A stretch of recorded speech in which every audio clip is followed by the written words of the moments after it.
तारकाक्ष, विदुम्माली और कमलाक्षकी को मारने के लिए भगवान शंकर ने पशुपति नाथ बनाया। पति का मतलब होता है भरण पोषण करने वाला, पति का मतलब होता है तुम्हें साधने वाला, पति का मतलब होता है ध्यान देना। पिता और माता में जमीन आसमान का अंतर है। पिता अपने बच्चे को अच्छी शिक्षा दे सकता है, पिता अपने बच्चे का पेट भर सकता है, पिता अपने बच्चे को अच्छे एजुकेशन दे सकता है, पिता अपने बच्चों के लिए दौलत इकट्ठी कर सकता है, पर पिता से ज्यादा फर्ज माँ को अदा करना पड़ता है। अपने बच्चों को संस्कार माँ को देना पड़ता है। आने वाले समय में तुम्हें पूछेगा नहीं पूछेगा, आदर करेगा ना करेगा, सत्कार करेगा ना करेगा।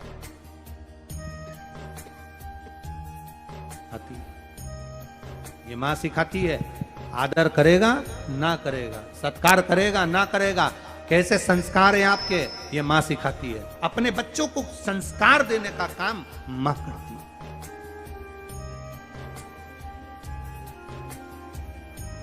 माँ को बहुत बड़ा फर्ज अदा करना पड़ता है, बहुत।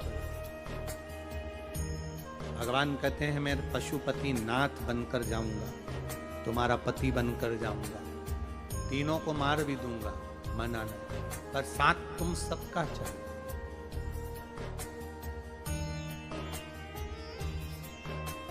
चार बेल एक साथ रहते थे, जंगल से शेर आता था, चारों बेल एक साथ लड़ते थे, शेर भाग जाता था।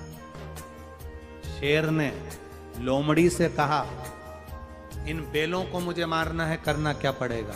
लोमड़ी ने कहा चिंता मत करो, मुझ पर छोड़ दो, मैं चारों को अलग अलग कर दूंगी, एक एक कर कर मरवा दूंगी। लोमड़ी ने चारों बेलों को भड़काना चालू करा, अरे वो तेरा भाई, वो तो तेरे लिए ऐसा कह रहा था। उधर गई, उससे कह दिया तेरा भाई ऐसा कह रहा था, तेरा व्यापार काट रहा था, तेरे ग्राहक काट रहा था, तेरे ऊपर पानी फेर रहा था, तेरे परिवार पर उंगली उठा रहा था, तेरा भाई तेरा भाई तेरा भाई करते हुए लड़ा लड़ा कर झगड़ा करा करा कर चारों बेलों को अलग कर दिया। एक एक बेल का शिकार शेर ने अलग अलग कर लिया। 3 बेल मर गए, चौथा मरने जा रहा था। शेर ने कहा तू मर रहा है, तुझे मालूम है कि तू क्यों मर रहा है?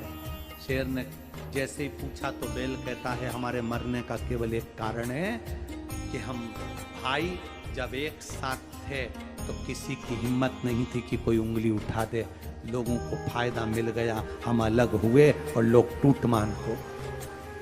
अपनी एकता को दर्शाइए और अपनी एकता में रहिए।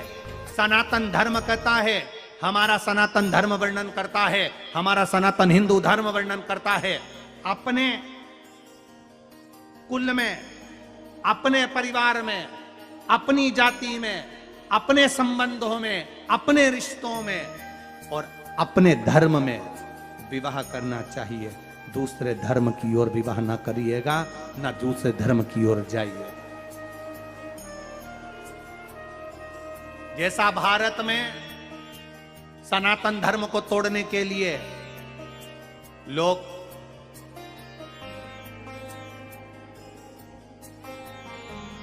दूसरे धर्म में अपनी ओर आसक्त कर रहे हैं,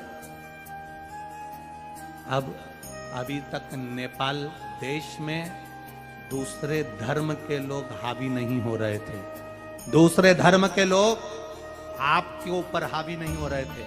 अब नेपाल देश में भी धीरे धीरे दूसरे धर्म के लोग हिंदू धर्म, सनातन धर्म को तोड़ने के लिए हावी होने लगे और उनको खींचकर अपने धर्म की ओर मिलाने लगे। सावधानी आपको चाहिए। अपने बच्चों को वो संस्कार दीजिए कि अपने धर्म में विवाह करें, अपने धर्म में रहें, अपने धर्म को माने, दूसरे धर्म की ओर आसक्त न हो। दूसरे धर्म की ओर आसक्त। शिवजी कह रहे मैं पशुपति बन जाऊं, मार दूंगा। गए मेरे भोलेनाथ मारने के लिए। तारकाक्ष, विदुम्माली, कमलाक्षकी को मारने लगे तो कमलाक्षकी ने पीछे से फरसा उठाकर शंकर भगवान जो पशु बनकर गए थे उनका सिर काट दिया। धड़ केदारनाथ जी में गिर गया। शीश डोलेश्वर महादेव पशुपतिनाथ के रूप में डोलेश्वर महादेव में आकर गिर गया। शीश डोलेश्वर महादेव के रूप में आकर गिरा। कभी एकांत में जाकर डोलेश्वर महादेव का दर्शन करना।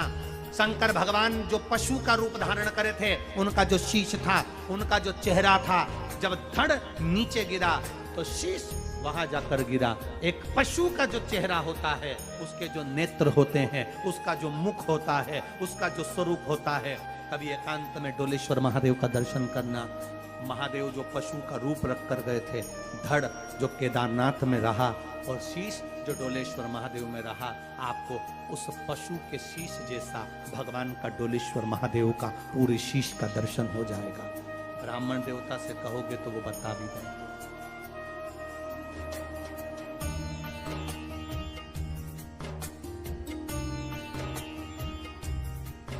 देवऋषि नारद केदार जी में आए, भगवान नारायण से मिलते हुए देवऋषि नारद केदार पहुंचे और केदार में आकर देवऋषि नारद ने भगवान देवाधिदेव महादेव के जब धड़ को देखा, शीश नहीं था। देवऋषि नारद ने केवल धड़ को देखा, शीश नहीं। नारद जी की आंख से आंसू नेत्रों से जल।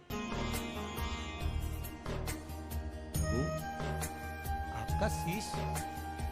भगवान देवाधिदेव महादेव ने कहा, नारद, ये मेरा जो धड़ है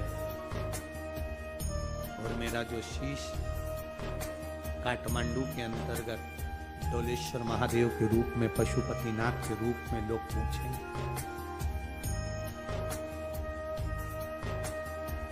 वो कोई साधारण नहीं है।